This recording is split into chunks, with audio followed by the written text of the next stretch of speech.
मोटो H40 Neo के unboxing shots में मैंने कहा था कि 21,000 रुपीज में इतना कुछ तो कमी होगा। क्या वो कैमराज है?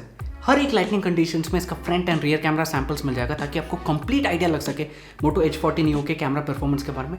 प्लस कुछ सिनेरियोज में इस कैमरा परफॉर्मेंस को नेक्स्ट लेवल पे कैसे ले जा सकते हैं यूजिंग Gcam, सब कुछ एक वीडियो में। शुरू करते हैं। कैमरा यूआई वैसे ही है जैसे मैंने मोटो G54 के कैमरा रिव्यू में बताया था, कुछ यूजफुल चेंजेस के साथ, जैसे कि 50 मेगापिक्सल फोटोज लेने के लिए सेटिंग्स में जाकर चेंजेस करने की ज़रूरत नहीं है, मोर ऑप्शन में ही मिल जाता है। कैमरा ओपन करते ही पूछेगा कि नेचुरल इमेज चाहिए या फिर ओप्पो, वीवो, रियलमी जैसा colour science, I mean punchy, saturated. And इस बार स्टेबलाइजेशन ऑन ऑफ बटन के साथ होराइजन लॉक मोड भी मिल जाता है। बढ़िया रिजल्ट चाहिए तो ब्राइट लाइटनिंग कंडीशंस में ही ट्राई करना। यहाँ पे चाहे आप भागो या फिर फ़ोन को किसी भी ओरिएंटेशन में घुमाओ, you will get a stable result.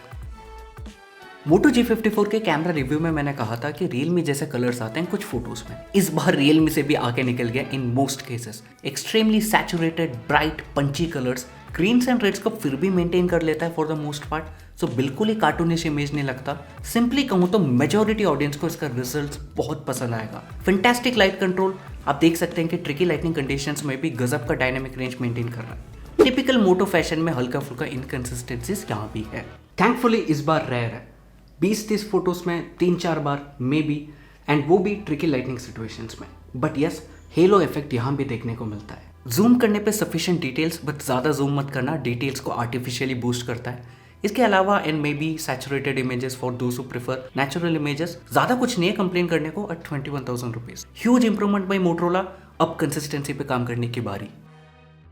50 megapixel mode को Motorola ultra high resolution mode बुलाता है, एंड जैसा नाम वैसे काम, ज़्यादा डिटेल्स देखने को मिलेगा इधर। शटर लैग ना के बराबर है, मतलब फास्ट मूविंग ऑब्जेक्ट्स का भी शार्प फोटोज ले सकते हो। एक्स्ट्रा डिटेल्स का फायदा यही है कि एक फोटो लिया और उसे 2-3 यूजेबल फोटोज में क्रॉप कर दिया। बस डायनामिक रेंज नॉर्मल मोड से थोड़ा सा कम लगा। इस इमेज में आप क्लियरली देख सकते हैं normal image versus 50 megapixel image. Overblown highlights को देख रहे हो। कैमरा के लिए अपडेट्स आता रहता है, आई होप जल्दी इसे भी ठीक करते हैं। 13 मेगापिक्सल का अल्ट्रावाइड सेंसर मिल जाता है, 120 डिग्री का फील्ड ऑफ व्यू, यानी मोटो G54 के सैंपल से भी ज़्यादा वाइड। लाइट कंट्रोल बढ़िया करता है एंड मेन कैमरा जैसा ही कलर साइंस है, so no major differences. Edges में फ्रिंजिंग भी मिनिमल है तो अच्छा लगा, बट 13 मेगापिक्सल है, सो मैं थोड़ा ज़्यादा डिटेल्स एक्सपेक्ट कर रहा था जूम इन करने पर। इंडोर लाइटिंग या फिर लो लाइटिंग में भी यूजेबल रिजल्ट निकालता है। हल्का सा नॉइस देखने को मिलेगा, बट प्लीज़ रात में ट्राई मत करना, extremely soft, noisy, water painting जैसा लगता है कभी कभार। So average. अब सेल्फीज, 32 मेगापिक्सल का front camera and cost cutting यहाँ पे फील होता है। नंबर्स पे मत जाना, अगर जा भी रहे हो तो सफिशिएंट डिटेल्स मिल जाता है जूम इन करने पे। इशू है स्किन टोन से, अगर गोरा बना देता तब भी चलता, बट हार्ड या ट्रिकी लाइटनिंग कंडीशंस में डायनामिक रेंज मेंटेन करने के चक्कर में पूरा पिक इंक्लूडिंग स्किन टोन्स को ग्रेइश कर देता है। कंफ्यूजिंग इसलिए क्योंकि परफेक्ट लाइटनिंग कंडीशंस में बढ़िया सेल्फीज लेता है, स्किन टोन्स रियलिस्टिक, हल्का सा ब्यूटीफाई डिसेबल करने के बाद भी, बट क्योंकि ये ऑडियंस को पसंद है so it's okay. May be 32 सुनकर एक्सपेक्टेशंस बढ़ जाता है, बट नथिंग एक्स्ट्रॉर्डिनरी। इंडोर्स में ब्यूटीफाई थोड़ा ज्यादा करता है तो डिटेल्स कम लगता है, नॉइस थोड़ा ज्यादा, but portrait mode is the way to go. Accurate edge detection, बढ़िया light control, overall better results. Indoor lightning या हल्का सा लो लाइटनिंग कंडीशंस में भी आउटडोर जैसा रिजल्ट्स ले सकते हो। इसका optical image stabilisation helps in these conditions. Zero noise, zero shutter lag and quick to focus. Indoors में डेफिनेटली इंप्रेसिव रिजल्ट्स। ऐसे कंडीशंस जहां पे इस सेगमेंट के बाकी फोन्स नॉइजी, शेकी फोटोज लेते हैं, दिस क्लियरली विंस। एक और जगह जहां ये विन करता है, मैक्रो फोटोज। कोई डेडिकेटेड सेंसर नहीं मिलता, 2 ही कैमरास प्रेजेंट है। अल्ट्रावाइड सेंसर को मैक्रो फोटोज के लिए यूज करता है, बट सारा मैजिक प्रोसेसिंग में है। I enjoy taking this pictures. View finder में उतना अच्छा नहीं दिखता, बट प्रोसेसिंग के बाद द रिजल्ट्स आर सुपर्ब। जैसे मैं हमेशा कहता हूँ, मैक्रो फोटोज आपके क्रिएटिविटी एंड टैलेंट पे डिपेंड करता है, सो योर रिजल्ट्स में वेरी। मैं उतना क्रिएटिव नहीं हूँ, सो आप लोग इससे बढ़िया मैक्रो फोटोज निकाल सकते हो। ब्रोस, पता है मैं इन वीडियोस पे ब्लंट स्ट्रेट फॉरवर्ड ओपिनियन कैसे दे पाता हूँ, क्योंकि this video is not sponsored by Motorola but by phone पर स्क्रीन रिकॉर्डर। आपने मेरे वीडियोस पे बहुत बार मेरे को फ्लिपकार्ट, अमेजॉन के स्क्रीन रिकॉर्डिंग यूज करते हुए देखा होगा। इतना तक कि इस वीडियो के Gcam सेक्शन में Gcam versus stock cam comparison दिखाने के लिए जो भी फुटेजेस मैंने यूज किया है सभी रिकॉर्डेड है। अगर आप एक नो वाटरमार्क स्क्रीन रिकॉर्डर ढूंढ रहे हो जो सभी गेम्स के साथ काम करे, देन लिंक डिस्क्रिप्शन बॉक्स में है। फ्री टू डाउनलोड सॉफ्टवेयर है, बहुत सारे फीचर्स फ्री टू यूज मिल जाता है, जरूर डाउनलोड करना। गेम रिकॉर्डिंग करते वक्त अनवांटेड नोटिफिकेशंस बंद करना हो या फिर माइक्रोफोन नॉइस कैंसिलेशन इनेबल करना, वेबकैम रिकॉर्डिंग ऑन करना, सब कुछ सिंगल सॉफ्टवेयर में। मेरे को इसका ease of use and inbuilt editing tools यानी बेसिक एडिटिंग आप यहीं पे कर सकते हो, बहुत ही ज़्यादा सही लगा। In short, must have screen recording software. Link description box में है, ज़रूर डाउनलोड करना। Thanks to FonePaw screen recorder for sponsoring this segment.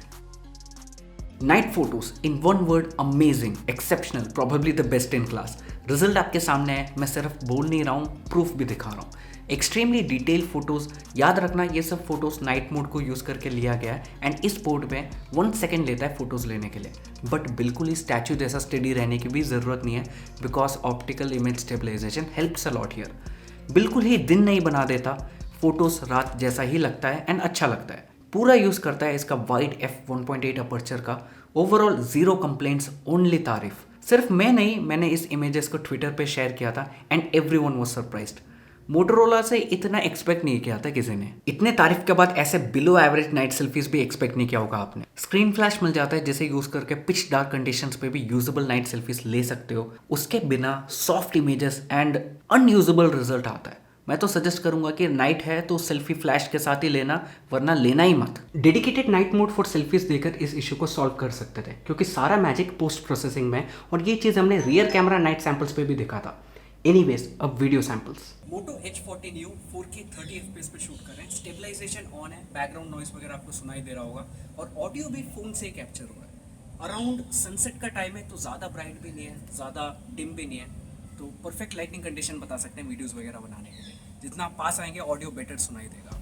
Rear camera से 4K 30 FPS, 1080p 30 and 60 FPS सब में स्टेबलाइजेशन ऑन करके शूट कर सकते हो। अल्ट्रा वाइड में भी 4K 30 FPS पे स्टेबलाइजेशन का ऑप्शन मिल जाता है। सेल्फी कैमरा से भी 4K 30 FPS तक वीडियोस बना सकते हो एंड इसमें भी स्टेबलाइजेशन मिल जाता है। हैंड्स कंप्लीटली स्ट्रेच आउट है, काफ़ी क्रॉप्ड इन इमेज है, बट यस आइडिया लग रहा होगा कि ऑडियो वगैरह कैसा कैप्चर होता है एंड स्टेबलाइजेशन वगैरह कैसा है। पोर्ट्रेट वीडियोस का भी ऑप्शन मिल जाता है। रियर कैमरा में भी शूट कर सकते हो, फ्रंट कैमरा में भी। ये रियर कैमरा से शूट हो रहा है एंड 4K पे शूट नहीं करता, 1080p 30 FPS तक सपोर्ट करता है। बट अगेन, आपको इस बजट में एक प्रोफेशनल फीचर मिल जाता है इस फोन में। ब्लर वगैरह आप देख सकते हैं कैसा कर रहा है। ओवरऑल माइक क्वालिटी थोड़ा सा बेटर हो सकता था, थोड़ा सा टिनी लगता है, सिर्फ यही कंप्लेन है। Other than that, details, dynamic range, colour science सब कुछ on point. Cheap artificial over detailing नहीं देखने को मिलता, इतना तक कि 2x में भी यूजेबल वीडियोस बना सकते हो। पोको X5 Pro के वीडियोस के साथ कंपेयर कर सकते हो आप इसे। आप सबको तो पता ही है पोको X5 Pro के वीडियोग्राफी का कितना तारीफ किया था मैंने। अब देखते हैं कि Gcam सेल्फी कैमरा परफॉर्मेंस को इंप्रूव कर सकता है कि नहीं। लिंक डिस्क्रिप्शन बॉक्स में, क्लिक करो, नॉर्मली डाउनलोड एंड इंस्टॉल। इस बार कुछ भी कॉन्फ़िगरेशन फाइल्स चेंज करने की जरूरत नहीं है। सेटिंग्स में जाके Google AWB and HDR+ enhanced enable कर देना, दैट्स इट। Gcam में मेनली स्किन टोन्स का डिफरेंस नोटिस करोगे। डिसीजन आपको लेना पड़ेगा कि आपको Gcam का थोड़ा रियलिस्टिक बढ़िया स्किन टोन्स वाली सेल्फीज चाहिए या फिर मोटोरोला का ग्रेइश, सोललेस, लाइफलेस, डल, अजीब सेल्फीज चाहिए। सेल्फीज का फील्ड ऑफ व्यू थोड़ा वाइड मिल जाता है Gcam में। एट द सेम टाइम कुछ सिनेरियोस में आपको स्टॉक कैमरा का रिजल्ट भी ज्यादा पसंद आएगा। आउटडोर लाइटनिंग कंडीशंस में मोटोरोला कलर्स को थोड़ा ओवर सैचुरेट करता है, स्पेशली रेड को, and Gcam solves it. Gcam में लाइट कंट्रोल भी बेटर देखने को मिलता है स्टॉक कैमरा के कंपैरिजन में, जैसे कि इन इमेजेस में you can see that Gcam के images are well lit. Outdoors में Gcam बेटर डायनामिक रेंज के साथ फोटोज लेता है एंड न्यूट्रल भी लगता है, जैसे कि आप इन लीव्स में देख सकते हैं। नाइट में it is neck to neck. कुछ केसेस में Gcam में ज्यादा डिटेल्स है, बट ओवरऑल स्टॉक कैमरा के night samples are crazy good as well. Of course Gcam का पिक ज्यादा रियलिस्टिक लगता है एंड जैसे आपके आंखें देखते हैं वैसे ही कैप्चर करता है, बट स्टॉक कैमरा का रिजल्ट आपको ज्यादा पसंद आएगा। I can bet on it. Okay, finally सारे सैंपल्स आप सबने देखा। कमेंट सेक्शन में जरूर बताना कि आपका ओपिनियन क्या है, और याद रखना मैं सिर्फ बोल नहीं रहा हूँ, आप सबको रिजल्ट एंड प्रूफ भी सामने सामने दिखा रहा हूँ। मेरे हिसाब से Motorola is improved a lot. Main camera में हल्का फुल्का कंसिस्टेंसी इशू है, उसके अलावा गजब इस प्राइस रेंज के लिए। सेल्फी कैमरा में अपडेट की सख्त ज़रूरत है, क्योंकि हमने देखा कि केपेबल है, कुछ फोटोज बढ़िया लेता है परफेक्ट कंडीशंस में, बट कभी कभी ये खुद डिसाइड करता है कि स्किन टोन्स को कंप्लीटली ग्रे बना दूंगा। अब मैं डार्क स्किन टोन के साथ, या तो मेरे को कंप्लीटली गोरा बना दे, या ऐसे ही दिखा यार मैं ऐसा बढ़िया लगता हूँ, ज़्यादा स्मार्ट लगता हूँ, ग्रे क्यों बना दे रहा है मेरे को। और ये मत सोचना कि सिर्फ मेरे स्किन टोन के साथ ऐसा कर रहा है। ट्विटर में बहुत सारे सैंपल्स देखा जो गोरे हैं कंप्लीटली, उनको भी ग्रे बना दे रहा है। मतलब ना, ये एक और बार तुम रेप्लिकेट भी नहीं कर सकते हो। सेम कंडीशन में 2 फोटोज अलग आ सकती हैं, एक बढ़िया और एक grey, lifeless, dull. Anyways, video performance fantastic, amazing, stabilisation बढ़िया है, डिटेल्स बढ़िया है। ओवरऑल 21-23 थाउजेंड रुपीज़ में सेल्फी कैमरा के अलावा हर एक चीज़, इसका कैमरा एस्पेक्ट इस गजब, एक्सेलेंट नहीं बता सकते बट गजब। और पोको X5 Pro को बढ़िया टक्कर दे सकता है स्पेशली वीडियो मामले में। एनीवेज, इस वीडियो के लिए इतना ही। मोटो G54 एंड H40 Neo के फुल रिव्यू पे काम चल रहा है। बाकी और फोन्स भी खरीदने के बारे में सोच रहा हूँ, कमेंट सेक्शन में जरूर बताना। इस वीडियो को लिए इतना ही। Thank you so much for watching.